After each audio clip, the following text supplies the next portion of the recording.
सरसब्ज जंगल में एक नन्हा सा शेर रहता था। उसका नाम शेरू था। शेरू बहुत प्यारा था, लेकिन एक अजीब सी बात थी, वो अपनी ही आवाज़ से डरता था। जब भी शेरू दहाड़ने की कोशिश करता, रार, वो फौरन रख जाता और कानों पर पंजे रख लेता। आवा, ये आवाज़ बहुत डरावनी है, वो कहता। दोस्तों की हंसी जंगल के कुछ जानवर हंसने लगे। शेर होकर भी डरते हो? बंदर ने कहा। शेरू उदास हो गया और झाड़ियों में जा बैठा। दानशमंद कछुआ, वहां एक बूढ़ा कछुआ बैठा था। उसने नरमी से पूछा, तुम क्यों उदास हो नन्हे शेर? शेरू ने अपनी बात बताई। कछुआ मुस्कुराया, बेटा, आवाज़ ताकत नहीं होती, हिम्मत दिल में होती है। मुश्किल का दिन एक दिन जंगल में तेज हुआ चलने लगी।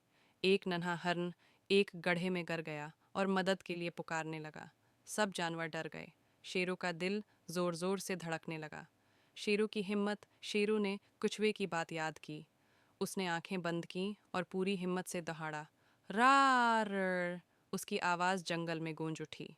जानवर हैरान रह गए। शेरू ने आगे बढ़कर सबको इकट्ठा किया और हिरन को बचा लिया। खुशी और फख्र सब जानवर बोले, शेरू, तुम बहुत बहादुर हो। शेरू मुस्कुराया। अब मुझे अपनी आवाज़ से डर नहीं लगता, उसने कहा। सबक हकीकी बहादुरी डर के बावजूद सही काम करना है।